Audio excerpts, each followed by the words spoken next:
Welcome, everyone. Welcome back to the show.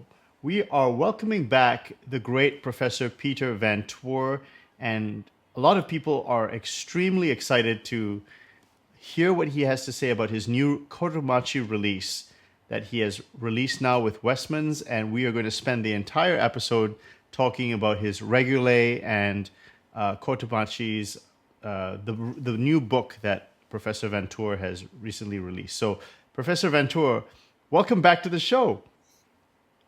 Thank you so much. Thank you for the privilege. It's great, and you answer so many questions that we have and the community has with such precision, such scholarly precision. And again, we're going to talk about this wonderful book. I might let me just bring it up on the screen here where people can find it. So this is the let me put the share up here. Okay, so the Regulae, and these are the Thorabase or Partimento exercises. Uh, and this is from an autograph, right? So looking here at the blurb here, it says a recently identified autograph of Cotumacci's complete exercises. So that's quite a find. Yeah. Yes, I was lucky to identify his handwriting. In most cases, the librarians have written originale or autograph on the front page, but that is not the case in this one. So that's why it is easy to overlook that this is actually an autograph. But it is an autograph. I compared it with several other autographs by Cotumacci, so I'm completely sure about it. Is it very And new? Like we've it's never had something like this before? yes, it's the only complete autograph of Cotumacci. So all the lessons are there, the 50 lessons, and all the 75 partimenti. So it is a complete transcription. And the funny thing is that there are almost no mistakes. So I found one or two small things, but it is almost perfect. That's And incredible. so Wow. I mean, he knew what he was doing when he wrote this. Okay, so I think we should just, why don't we have a little bit of an introduction to Carlo Cotumacci? So 1709 to 1785. Who was he? Who was his teacher? Who were his teachers? And what was his career like? Yeah, so he is mostly known as a pedagogue, although he was actively working as a composer, mainly of church music, and he was working as an organist in Naples. So he was one of the great organists in 18th century Naples. Um, the English traveler and commentator Charles Burney met Cotumacci in his house in Naples in 1770, and he tells a little bit about. He says maybe half a page of information about Cotumacci, and some of the things he tells us is that he showed Burney his complete lessons um, for keyboard improvisation, so the Partimenti, and also his book on counterpoint. And the book on counterpoint is today missing, although I think I have identified a few pages from it in the conservatory library in Liège in Belgium. But he is today mostly known as pedagogue, and he had the privilege to succeed Francesco Durante at the Onofrio Conservatory in 1755. When Durante died, there were two primo maestri, Dol and Cotumacci. So these two maestri worked together. And I, of these yeah, of these two, Cotumacci was the one who was the more old-fashioned one. So he was schooled in old counterpoints. Also something that what Burney tells us. so who are his teachers? Yeah. So Burney says also that he had learned music from Alessandro Scarlatti. Now, this is something that hasn't been verified in any other information, so we only have this information from Bernie. But I don't think there are reasons to doubt this, because he was in direct contact with Cotumacci. So I think we can be pretty sure that he studied, although he must have been very young. So maybe he was 10 years of age or something like that when he had lessons from Scarlatti. Just as a side question, was Bernie a very accurate historian? Is he a very trusted source? Yeah, so he was very accurate, and he traveled a lot, and he seems to have been very well informed about Naples. So the information about Naples is fascinatingly correct, I would say. It's also interesting to see that Bernie knew exactly at what day you should come to Naples, because he comes like the 15th of October, when the big festival of the conservatory started. That was the time when Bernie arrived. So he knew exactly what to expect in Naples. So he was an insider. Now, Scarlatti, I was recently reading a biography of Handel, and it says in the biography, Scarlatti, Alessandro Scarlatti, is a great model on which Handel uh, drew his style from and everything. It, so Scarlatti, I know there's questions about him being like the founder of the Neapolitan school, and what kind of teacher was he like? Do we have what are his? You're really good at judging the partimenti and the counterpoint. What's is he very old style, or what? How would you judge Alessandro Scarlatti? Yeah, so there are two collections of his partimenti. We don't know very much about his teaching, but um, especially the Hamburg Codex. I think it is like over 200 uh, pieces of music. Quite complicated, I would say, and the counterpoint is really good. He seems to have been a person who wrote a lot. I mean, he wrote so many cantatas and such a lot of music, um, and that seems the case for his partimenti too. He was always composing, it seems. But I Was must say was he was was he a good very keyboard important player? as a Was he a, source. was he a good keyboard player? Was he known for Yeah, being? absolutely, absolutely. Yeah, the level of these pieces is really high, and I think he was a great inspiration for Durante and for Leo. Um, So if so yes. Cotumacci studied with him, was that the only teacher? Do we have any other sources of possible teachers, or that's all we have? No, he studied at the conservatories.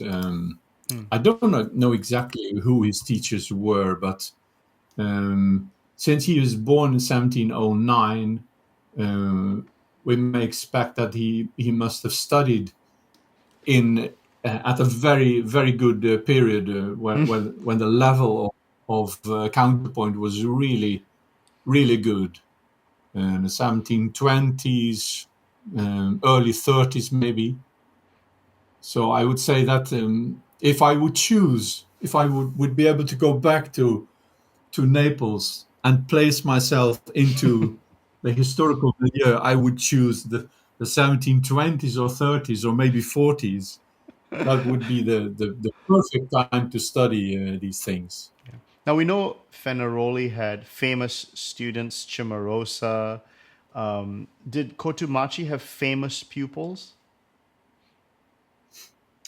Yeah, we don't know a lot about he did not have the same reputation as his teacher or his predecessor Durante. Durante had, of course, an enormous reputation all over Europe. That was not the case with Cotumacci, but certainly he had good students. Great. Absolutely. So Yeah. now here's the question. Well, there's a few really. I think I like to ask the question, "What is Partimento?" a lot, even though it just to get different sides to it. You know, it's an intriguing question that we there's basso seguente, there's all things.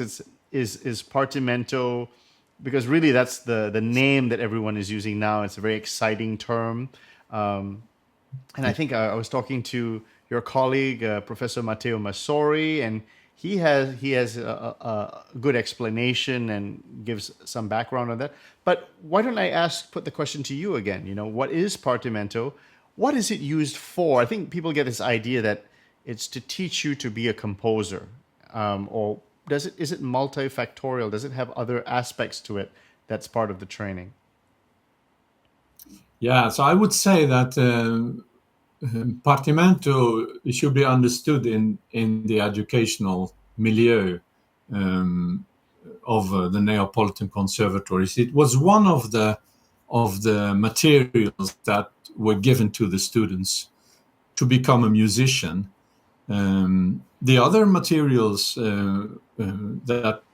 where we can study what they did are the solfeggi, so the pieces they received in the singing lessons, and also the counterpoint notebooks. And it seems that the partimenti and the counterpoint notebooks are closely related.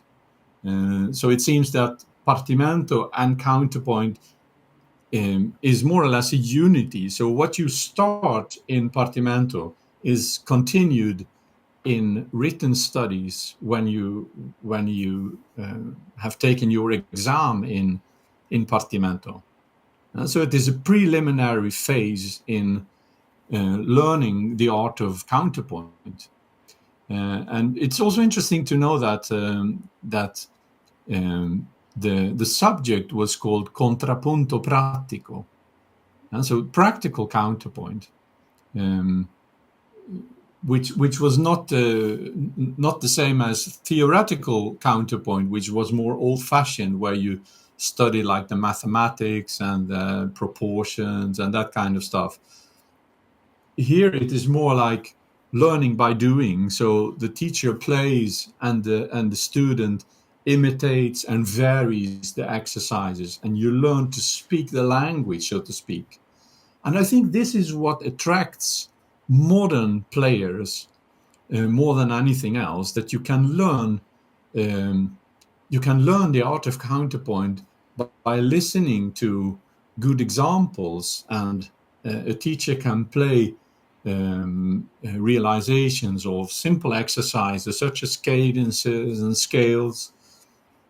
Often they were in three part style rather than in 4-part style, so it's easier to imitate the music than what is the case with, let's say, Bach chorales or something, where it is very difficult to hear the difference between an alto and a tenor voice.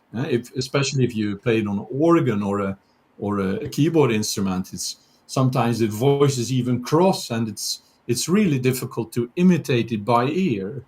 But Partimento is more like a 3-part, like trio sonata style. It's more the Italian Corelli style that is played. So the figures are more expressing the linearity of Right. like Baroque music. Right. Can So yeah.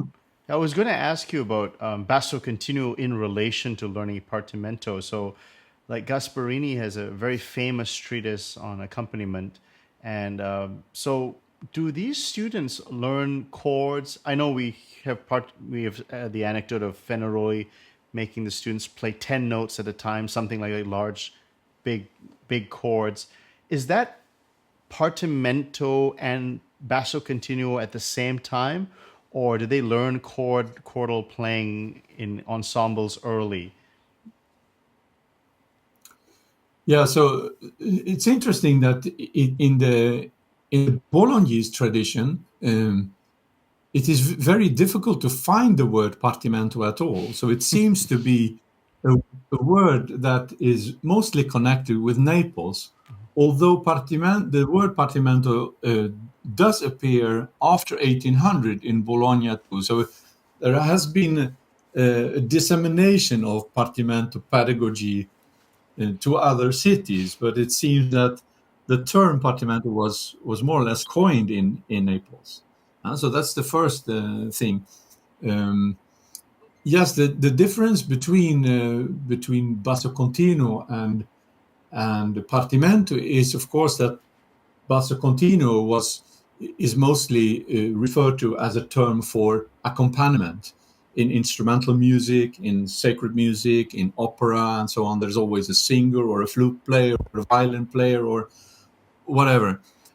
In partimento, it's a solo player, so you have to you see it as exercises where the task is to imagine the voices or the lines over a bass. You have a bass, you have figures, and you have to imagine the lines over the bass. So it is, in that sense, it is not chordal playing, but rather um, playing counterpoint. So would it be fair to say And that you're not doing it correctly if you're playing chords? I mean, even if you're a beginner, is that wrong, or is that a good start? What would you say to that? yeah, well, for me, it is important to listen to the terms they use to see how do they talk about things. So what words do they use? And they do not talk about harmony, but they talk about counterpoint. So learning music was called you learn counterpoint. And so counterpoint was almost synonymous with composition. Um, so the whole idea of linearity was so self-evident that it was hardly even discussed. Of course, you can find exercises such as the rule of the octave. You can find exercises where the figures really show that the students were playing like chords from note to note, um, and that was, of course, maybe a step in an evolution towards playing more linear counterpoint. Yeah. Um, I think that's fair to say. Okay. So I guess the next question before we tackle the meat of the interview is: was he a Durantist, Cotumacci, or was he more of the Leo tradition, or was he perhaps something of the in the middle? Yeah, that's a very good question. Um, if you see how Cotumacci was received in the early 19th century, there is a little a kind of revival of Cotumacci pedagogy in the 1810s, 20s. And I think the reason for that is that he was a he was connected both to the Durantists, the Durante school, but he had also the skills of the Leo school. So he was also schooled in old counterpoint. So in that sense, Rosa Caffiero has written an article about placing Cotomacci as a kind of middle ground figure between the school of Leo and the school of Durante. However, I think that if you look at his pedagogy in the 1750s when he started to teach, I would say he is more clearly a Durantist proponent than a Layist proponent, because his pedagogy is very clearly adapted to the school where he got his job at the Onofrio. So I would say he's a clear Durantist in his approach and his teaching, although he was very, very well schooled in old counterpoint. Now, this is, I mean, this might be a silly question, but of the four conservatories, Was any one of them regarded as perhaps the best out of the four? Was there any, or were they all considered equal? It depends on who you would ask. Those who would strive to become a composer in opera or dramatic music, they would probably point at the Loreto and the Onofrio as the best ones for that purpose.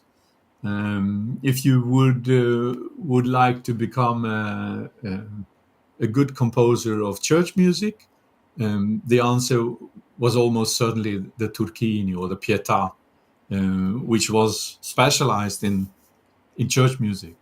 So a little bit depending on the purpose where you were heading as a young Was student. there a biggest one, like it had the most teachers, the most students, but just by sheer size, was any one of them like the most big conservatory, or they were all relatively similar? Yeah, so there are some numbers in how many students that were in these schools, but um, it is generally thought that these numbers are a bit exaggerated. They talk about 300 boys or 200 Yeah. boys, and it seems that the real number was probably somewhat lower. Mm. No, they were all more or less equal in size. Yeah. Yeah. I can't believe that Rosa Kafira is writing these articles in the 90s, 1993. Yes, I mean, just incredible that just really these kind of heroic figures are just trying to revive this really special pedagogy. And I hope we can really spread the word on this scholarship and continue this scholarship. And I think it's just really nice to just see that there was a history going to the 90s, the 80s, people still trying to talk about Partimento, and there was still interest in it. And now, of course, everyone's interested in Partimento, which is really great. So maybe we should talk about the book now. Do you want to? Here's just the cover of it. I think people should see it. This is what they'll yes. see. They can buy it at Westman. So there's two volumes. Could you just talk about the two volumes first? Yeah, so the 50 lessons are the easiest pieces. So these are in volume one, and at the end of this volume, I did the same thing as with my Matai volume, in which I added a workbook section, Mm. and that means that I put like ordinary piano scores where you can sketch your own realizations. So this is very helpful for teaching situations. If you do things in a class, you can let students sketch their ideas and you can comment on them. Could you talk a little bit about Uh, you said they're easy lessons. So easy is relative to different people. So could you give a brief idea of the lessons? yeah, so I should maybe say the easiest ones. Um, they are complicated in one way because of the system he uses in teaching. I will tell a little bit more about that. But they are relatively short. So most of these exercises are like 20 measures or so. So they're relatively short, which is a good thing in Partimento, because often when the pieces become very long, the imitation thing becomes difficult because it's so much to remember. Yeah. Yeah? So the short pieces are often very good to start with. That's why in my own teaching I use these very short pieces by Stanislao Mattei. They are only 5 or 6 measures. And they're really good for teaching. So the Mm. shortest one are often the best ones in the beginning. Okay, so yeah, let's dive into his pedagogy. How does this man teach? Like, what? How is he like different from a Fenaroli, and what's his style? And if he has a brand new student, what does he put that student through? Yeah, so I made a few slides. We could look at them. Okay, So you one of the put here things that unfigured bass. What does that mean? yeah, so that's what Underfigured bass, I mean. Cotumacci. So everybody knows about figured bass. So you have like a bass line, and Yeah. you put numbers over it, and you see at least the dots in the line. So you have to combine these Mm. dots to linear, a top melody and a middle voice. Um, Most of you have also heard the word unfigured bass. So when Yeah. the figures are missing, you have to imagine yourself where are the modulations, and often the rule of the octave is used to solve these puzzles. When you have a short, like the Furno pieces, they are entirely unfigured, and you have to use the rule of the octave to solve it. Well, underfigured bass is a term that I think is good to use in the case of Cotumacci, because what Cotumacci does is that he deliberately um, omits certain information from the figures. So they are not unfigured, but they are not figured either. And for example, in most of the 50 lessons in Volume 1, he restrains from using any accidentals in the figures, Hmm. which is very strange, even though, I mean, it's obvious for everyone that accidentals are played, because otherwise it would sound very strange. So they are played, but they are not notated. Yeah. So in the beginning, when I was reading these pieces, I was thinking, do we have to do with a bad copyist here?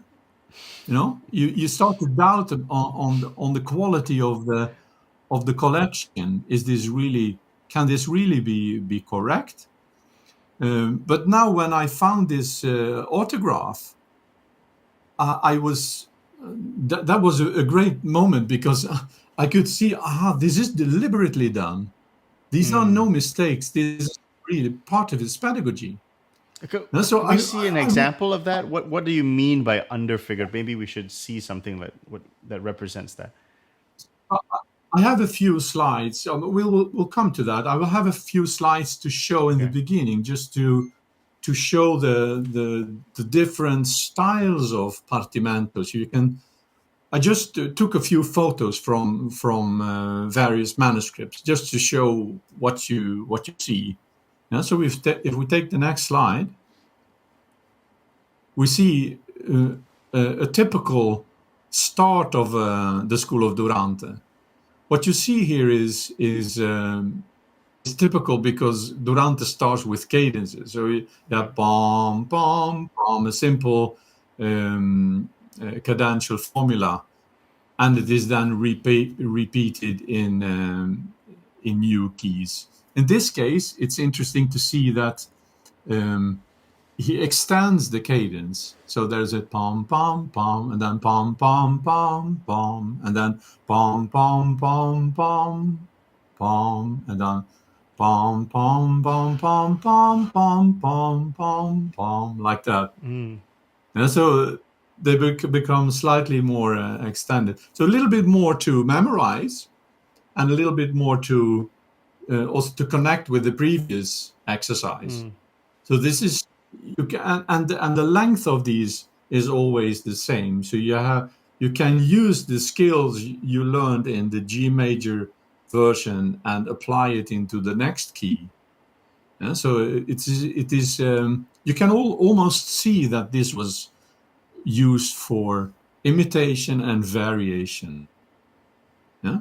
And the approach here in teaching is the elementary approach. So you start with small building blocks like cadences, scales, and then sequences. Now, this is not the same approach as what you see in the easiest pieces of the school of Leo, which was the opposite, or the rivaling school in Naples. So this was the trajectory towards opera, where you had to become flexible as an accompanist, and where you had to make modulations and so on. So you had to be a good accompanist for the opera. In the case of the Leo school, it was more directed towards church music. So what you see in the Leo school is more that you find easy partimenti that are built on themes. So if we look at the next slide, you see the school of Leo. If you see how this starts, this is really a theme. Up, dum, bum, as I see. Dum, bum, bum, bim, bum. Ba-di-da-dum, ba-da-dim, bum. So there's a theme and a counter subject, and you have to memorize the theme and the counter subject, and you have to understand the double counterpoint of it, and to when there's the counter subject is coming, you have to place the theme over it, and vice versa. So this is not built on like elements. It's not an elementary approach, but rather a thematic approach. And this you see in Sala, you see this in Caffaro, you see this in Leo's pieces, you see this in Trito's pieces. It is very clear that this is connected with the style of contrapuntal teaching, which is really built from themes. So the connection between partimento and counterpoint is a strong one. We could go to the next slide. We go back to the school of Durante. You see here the continuation of what we saw previously. And you see here on the top line typical sequential patterns. You see 7, 7, 7, 7. You see pom, pom, pom, pom, pom, pom, pom, that kind of things. And on the top of this page, you can see the scales. So all three elements you can see already in these 2 pages. So the cadences, the scales, and the sequences. Now, often this is like 50 pages of this kind of stuff. You really do this very thoroughly, and maybe they worked a year or so on all these patterns, and they varied them in all kinds of situations and in all keys until they could start to put them together. So if we take the next slide, you see the moment where you go from the elements on the top line to the first partimento, and then it says lezioni facili. So the simplest lessons to start to play. I can't read it; it's a very small here. But you actually the element in the top line is actually repeated in the second line. You see that 2-4, and that 2-4 is used at the start of the. So it's really connected. So the elements you train them first one by one, and then you put them together. These elements are combined, and they make small pieces out of it. You see this in Durante, you see this in Fenaroli, you see this in Paisiello. All these Durantist masters have this same elementary approach. Okay, so this is interesting to see the difference in the pedagogy in these materials. And this is the easy stuff, right? This is the 50 pages. Are these the 50 lessons? No. This is just an example from I don't know the author here, but I think it is maybe from the 1740s or so, maybe a decade or two before Cotumacci. Okay. So we could go to the next slide. I just made a little list of the elements that you can expect in this Durantist approach. Often they start with the preparation of the fourth. So they make small cadences where you prepare the fourth in a cadence, and then you do the same thing, the ways to prepare the seventh, and then the ninth, and then you do the cadenza doppia. Okay, so all these, it is almost like a curriculum to learn the entire set of figures. And so the figured base, you do it systematically with small units that are learned by ear. I have a question, Professor Ventura. So it really has to do with progression. If you go to partimenti.org, it's you have the Joseph Dole Partimenti Regulae, you have a Regulae of Paisiello, Fenroli, of course.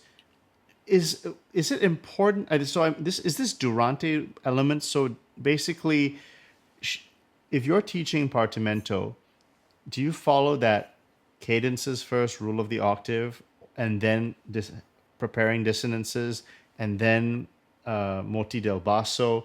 Is it typically that's how they always taught? There's at least for the Durante sort of way.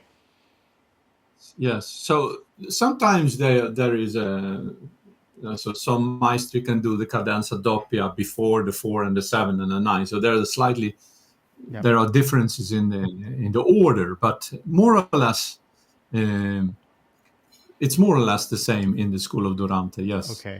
So it's all. absolutely. So if you were doing a curriculum, and I'm always obsessed with trying to see what is the best way to teach someone. I mean, because if they had a systematic way in teaching Partimento, I want to know everything about the actual way that they Ah, did it. Yeah, that's really because it's like the magic dust, really, essentially. Like because it's in some ways the information is one thing, but it's the delivery model that really is really exciting. It's how did one thing lead to another, and was it really important that you master one thing first, or do you kind of go through it and it sort of builds, you kind of introduce elements? So that's really, I'm curious. And do you see that in Cotumacci? What does he have, a sort of sequential, progressive build up with these elements? yeah. Well, I think the Durante is more clearly progressively ordered than Cotumacci. Cotumacci has this written introduction, which uh, I received a beautiful translation by Massimo Redelli, who helped me to translate it beautifully into English. But so he explains some of the basic rules before he starts to do the playing and the imitation. But some general things about the efficiency of teaching. What you can see is that they normally start with very short elements in the beginning, so like 2 bars or 3 bars, and then they extend it to 4 bars, so a little bit more to memorize. And another thing which is essential for the pedagogy here is that if you have one cadence, you give that cadence not once or twice, but like 7 or 8 or 9 times, and um, from different in different keys. And in the beginning, I didn't really understand that because I was wondering why do they write everything like 10 times as if they were stupid? Because the figures were the same, and so you would understand that after 2 times. You don't need to write it 10 times. Yeah. And the solution to this problem I got by looking at the counterpoint notebooks, because in the counterpoint notebooks you could see that they did exactly the same there. So they wrote the same cadential patterns, but they wrote variations. And from that you can draw the conclusion, that's why they write them 9 times or so. Because every time they got a new one, they would do a little variation. It's of course the same pedagogy as you can see in the Yeah. written counterpoint. Yeah. And moreover, it was also the same partimenti that were played in the very beginning. They reappeared in the counterpoint notebooks. So you saw that they actually were working with the same materials. Yeah. So I was quite shocked to see what this is a partimento here in the bass. I didn't realize that there were partimenti in the counterpoint notebooks, but there were. And that showed that how strongly these materials are connected in the pedagogy. I really believe that you can't really lecture someone rules because it's so hard to get in the brain if you just say remember this. and it really is helpful and probably the only way, I mean, to do an exercise that employs the information and do it in Yes. the Don Drieu is the French book is something like that, because in a way it does the same thing in different keys. So you're Yes. saying, so you can see this thinking right in the exercises for Cotumacci. He's Yeah. repeating seven. He wants you to do the exercise and to get your hands working, doing these particular elemental lessons, essentially. Absolutely, it is the same with all these maestri. They work very practically, and they work with imitation and with variation. The variation is very very important. You can't see it immediately, but you can see it from counterpoint books. That's what's going on. Fantastic. Okay, we could take the next slide. Okay.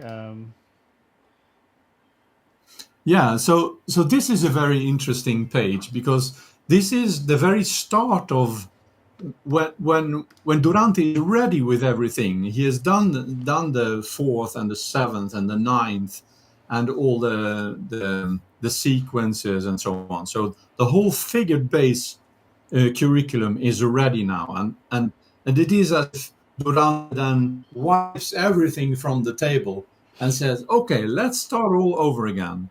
And so he starts from the very beginning. This is the very start of the more advanced course. And what you see here is that the figures are gone, right? So here you have to start to imagine, okay, if this is pa da da da dim pa di di pa da da di yum pa di di pa da da di dum. So you have to connect the first in each group of four, and then understand, aha, this is a cadence. Ya da da di. Ah, this is the next one. And then you find the contrapuntal patterns by just listening. Yeah? And you see the same phenomenon in the next slide with the start of the same situation in Fenaroli. You see, this is the very start of Fenaroli's book 4, which is also the point where the figures are ready and done. And then you jump into the more advanced course where you start with unfigured bass. Yeah? So he has an entire book of unfigured bass where it is as if you repeat everything you've done in figured bass, but now you have to understand uh, what, if there would have been figures, which figures would have been there. That's the question. Can you understand what figures to expect here? Yeah? And Now, if you know what to expect, then you can play it. Professor Ventura, I have a question just to jump in here. Did you look at Cotumacci's solfeggio manuscript that Professor Nicholas Baragwanath is he's using quite extensively? And do you see? You talked about partimento and counterpoint. There's clear connections there. So he taught solfeggio. Is there any relation here that you can see that's useful? Maybe with the counterpoint manuscript and the solfeggio. Yeah, this is also a very good question. So the solfeggi in the school of Durante, they look a bit old-fashioned, which is a bit paradoxical because in Partimento you would say that the modern school is the Durante school. So you would expect the solfeggi to be modern, but they are not. They are old-fashioned. And in the school of Leo, the counterpoint is old-fashioned because they were doing church music. But the solfeggi are actually quite modern. They are more operatic and they're more aria style solfeggi, and most of them are aria style solfeggi. Although there are several like solfeggi fugati also in the school of Leo. So there is a kind of a complementarity between the solfeggi and the and the partimenti. So what they did not do in partimento, they compensated for in the solfeggi, and I think that's true for Cotomacci too. Okay, so let's carry on here. So let's look at the next slide that you prepared. Yeah. Yeah, so this is Cotumacci. You see, Cotumacci also this himself, is yeah. the start of the second book. Also the same phenomenon with entirely unfigured lessons. You see that? Or very scarcely figured, or maybe just one figure in the whole piece. Yeah. There's almost nothing. So Do you you really have? see the link between Yeah. Durante, Fenaroli, Cotumacci. They have the same system. First you do all the figures, and then you wipe everything from the table as Maestro Durante had shown, and then you start all over again with unfigured base. Yeah. Yeah? Now I come to what is essential for Cotumacci, and that will be on the next slide. Here we have the autograph. And we could take a look at the number 6 on the bottom of the page. Oh, like this? Yeah, so yes, perfect. So this one is one in E minor. You see that the rhythmical variety is not very great. It looks a little bit boring rhythmically, Looks like Furno. and I think it looked like Furno exactly. And Cotumacci was the teacher of Furno, right? Really? Okay. So what he was. So Furno really learned this idea from Cotumacci, and what I only understood, learned to understand recently uh, with Furno is that this is all deliberately done, because if you restrain from adding any figures, you have to draw your conclusions only from pitches. Yeah, so the rhythms would reveal information about where the cadences are that you don't want to show. So you make them deliberately boring because the student has to learn which patterns are like implying what kind of prepared dissonances. So And you're so if saying you have this this is pattern, a pedagogical choice then by the teacher. absolutely, yes, absolutely. So if you see here, this is in E minor, so it starts with a cadence, like that. And then you have 6/4, and then it says 5/3. Of course, this should not be minor. When I play 5/3, it should not be minor, it should be major. Right? So what Cotumacci is missing is he doesn't write any accidentals. The 3 should have had a sharp, because it should be a major chord on the dominant back to E minor. Does But he doesn't do does he that. put any accidentals, like even on the 6/4/2 chord, 6/4/3 chord? No, nothing. Nothing in the entire first book. I think there are 1 or 2. So in like 99% of the cases, he deliberately omits the figures, the accidentals from the figures, right? And it means that you have to understand yourself what is going on. Is Cotumacci steering us to a new key? Is he modulating? Then we should understand how to do that. Where is the point where we should insert the new notes for the new key? And so if I would play on and see where is the point where Cotumacci reaches his first new key, well, it's just following the pattern in the beginning. Tom, pom, pom, pi, pom. So can I find this pattern anywhere? Yeah, so if I go to bar 4, yeah, a little bit disguised in the middle of bar 4, you find this same pattern, but now in B minor. Yum, pa, dee, da, dee, dee, pom, pom, pom, like that. Okay, so this is the point. The B minor point in the middle of bar 4 is the point where you should have modulated. Yeah? But the figures do not reveal any information of where to do it.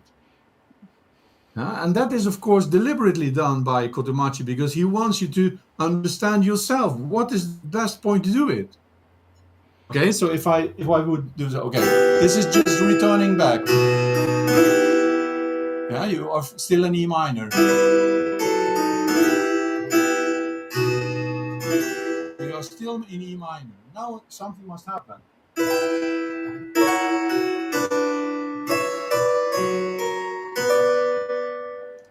Now, what are the figures there? He puts 6-4-2 after the E. If I would play 6-4-2,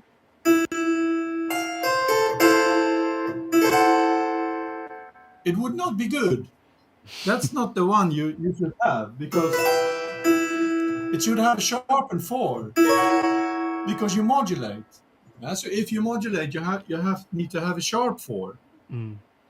So it is as if Cotumacci asked the students, what do you think we should have? Should we have 6-4-2 or should we have 6 sharp 4-2? Now, as a And teacher, if you don't, is this a great thing? I mean, it could be dangerous, but but you feel like it's such a great tool to employ to make your student think on the spot. yes, absolutely. So what he teaches is actually analytical reading. We would call it analytical reading today. You have to understand what you read. So it's not enough to just play and say, "It sounds good." You have to understand what you're doing. Yeah? And if you don't understand what you see, then it won't sound properly. You can hear Right. the thoughts. You didn't understand that you were modulating. Aha, okay. Try once again. We are modulating. Please do it properly. Right? So it's very smart. So this is what you really mean by underfigured bass. You have the figures, but you Exactly. leave out some, so you could say, critical information relating to the key, Yes. relating to modulations and cadences, that you intend your student to really look at the half information and really get it from there. And this is Yeah. intermediary before all the figures are gone.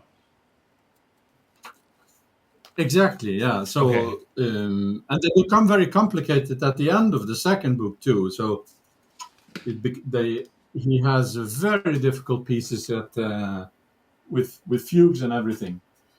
I just want to say one more thing about the E minor piece, Okay. which is very interesting. The last line, if you look where we're heading, the last line, I just play it once.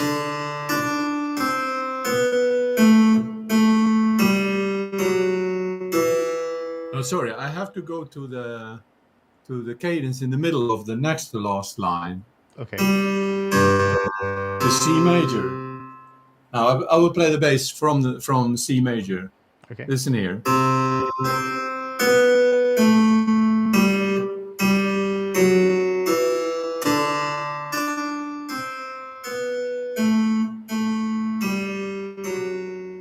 And then the theme comes back.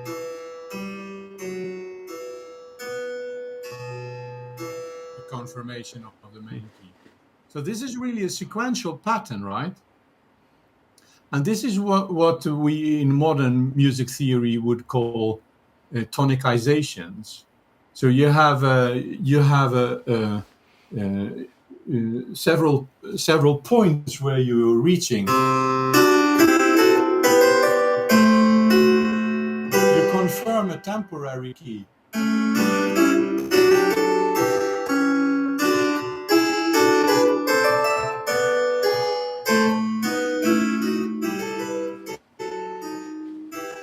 Now, all that information is also missing here. It's just a line, but you have to understand, this is a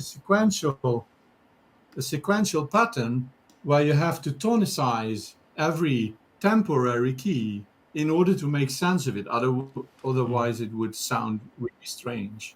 Yeah? So this is also something that you can see in many of Cotumacci's pieces. You have to understand what you read.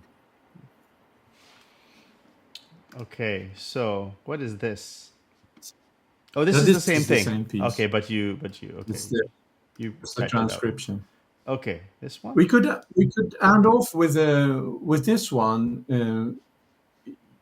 Here I have a recorded a version of this B Ah, minor piece. This is okay. one of the first books. Is I it see. I possible just, to play it? I think so. Yeah. Let me see if anything happens.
Yeah. So Beautiful. you, That's you great. can hear the old style.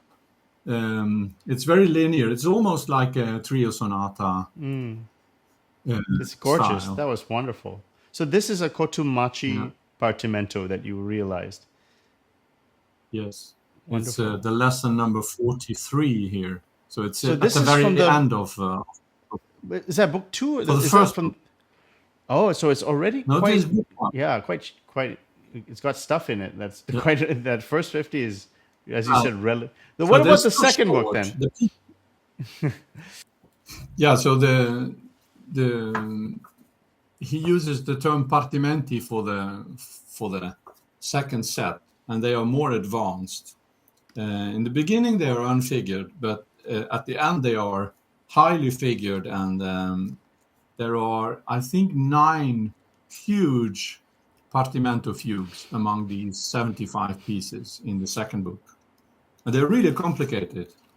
So it's I think most will probably use especially the first book because they are easier pieces to start with, and you learn like step by step. Um, the second book is more art pieces. You could almost play them on concerts. Hmm. Yeah. Uh, could you like we say difficult comparable to Fenaroli book 5, 6, 4, something like that? Yeah, I think they are among the most difficult pieces in the repertoire. At least the end of the book. Yeah. It's very jumpy, so it's challenging for even for an accomplished player. Will have difficulties to grab everything. So So it's wait, really- so 75 Partimenti, and so they're meant. Did he actually teach with these? he did, he did. So I have even found Partimenti in the counterpoint notebooks uh, from Cotomacci's teaching. So he even used them in written counterpoint studies, yeah, which is really fascinating. Did can you speak of his counterpoint notebooks? Is it students of his that you're talking about? Exactly, yes. So this is a part of my dissertation. I wrote a chapter about the counterpoint notebooks that I found in Belgium, in Liège, and these are written under Cotomacci's guidance, and you can see the stuff Okay. appearing in those lines. Yeah. So this is also typical for the Durante school. So he was really a Durantist in his way of teaching, definitely. Yeah. So, how do you, to end off, Professor Vantour, how will this enrich the Partimento, the modern Partimento approach? I mean, you have Mattei, you have Sala, you of course have Yeah. Fenaroli, which is Professor Sanguinetti and Professor Alwalt de Meyer have mentioned. How will this, and I know Professor Matteo Masori has talked about Ristori and Saratelli and Yeah. Martini. You worked on the Martini. So Yeah. how would a I modern think, teacher where do you see these collections being used? yeah, I think the modern pedagogue will find his and her way in this repertoire, and I have my favorite spots to start and where to go. Um, have all their own qualities. I should mention also that I'm almost ready with the first volume of my forthcoming Durante edition. So Hmm. Durante will come out in within a month or so. Oh wow! Um, You and should Durante is actually, come back for that. That'd be great. yeah. So the Durante edition will appear uh, during this year. Okay. Everything will be ready by Christmas. Could you just briefly talk about how does Cotumacci teach his rules? Is there any major differences with Fenaroli? No, I don't think so. Maybe he's a little bit more strict with the old style rules with preparations and so on. But no, it's more or less similar, I would say. Okay. They're Okay. about the same time too, so they were just in different schools. But Yeah. Fenaroli was at Loreto and Cotumacci was at Onofrio. So if we go to partimenti.org, there is let me just go here. So, people are aware of, if you go to, there's, I think, the diminuiti, right? And where is this? Durante here. He's got, Yes. are these rules collected by his students and kind of put together as like a collection of all the different rules, or is it by his hand? So can you give us a little idea of what to look forward to also when your edition comes out? Yeah. So Durante is one of the most difficult situations in terms of sources. I think there are 52 sources now of Durante. Wow. Uh, so the situation is extremely difficult and varied, and some sources show some parts of Durante's teaching at the very beginning of his teaching, and then things develop and were copied and copied again and copied again. So um, yeah, so you have to choose what source to follow. It is impossible to collect everything in one edition because it would take my whole life Really to that make bad? it. So it has already taken a lot of time. But now I what I will do now in the first volume will be the regole and the pieces that come from the regole. So the combinations of the patterns, and there will be 38 of them. And then in the second book, there will be the diminuiti and the imitative pieces. And you can see that there is a flow from category to category. So there are no strict lines from category one to category two. It's really flowing into each other. Would So you that's say that's Fenaroli sort of so like Fenaroli is a Durante student, right? If I'm not mistaken, yes, is that right? absolutely. So would and he is like a master teacher, so he really is really known for teaching. Would you say, looking at your edition and Fenaroli's rules, there's a sort of continuity there? Absolutely. It's more or less the same. Although I Really? think Okay. that I think that if you hear the Durante pieces, you notice that Durante is the better composer of the two. Really? Yeah, Okay. absolutely. You see, like small. It's a bit like Haydn. He surprises things in cadences. He makes a double cadence and have a short, quick modulation to an unexpected key and that kind of things. So it's marvelously composed. The music is so good. It's inspired music. Yeah. Fenaroli, I think, sometimes is a bit dry compared to Durante, I would say, Great. but very Well, pedagogically very very good. I mean, it's very stepwise and structured. Fenaroli. well, Professor Ventura, I guess it's episode 5 or 6 that you've come on, and I guess it's going to be 7 or 8 when you come back with for the Durante edition. And We'll see. but yeah, we need to do this because we need to spread the word of this great pedagogy, this great style of teaching, this historical, truly historical heritage that really was handed down to us through manuscripts, through archival materials, and really deserves a revival or restoration. So I applaud you. As always, you know, you're always welcome to come on the show. And yeah, please, let's get the Durante one on. Honestly, the audience was really excited for this interview. So anything, you're a top scholar, so we appreciate anything that you have to say. Final words? Now, I would just want to say thank you for giving me the opportunity to talk about these things. I mean, it's always a little journey to make these editions. You find a source and should I do this? How much time will it take? And and you start working on it. And it's so nice also to be in contact with lots of people all around the world who are now using these pieces and send their realizations in the Art of Partimento Facebook group, and people are commenting. It's really fun to see how the digital age really takes care of this kind of pedagogy. It's really nice.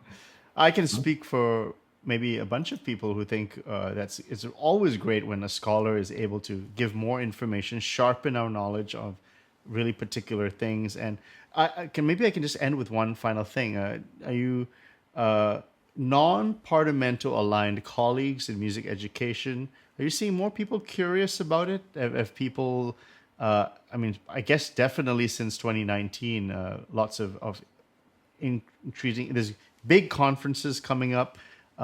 Any changes you've seen recently? That any things worthy of So note? absolutely. I mean, in Oslo, I was 3 years, and I started a little group with people who started to do Partimento, and there is now a university course there. Now in the autumn here, I will start a course in Partimento in Örebro at the university, and I heard today that there are some 25 students starting an online course. That would be really fascinating. So absolutely, there is a great interest.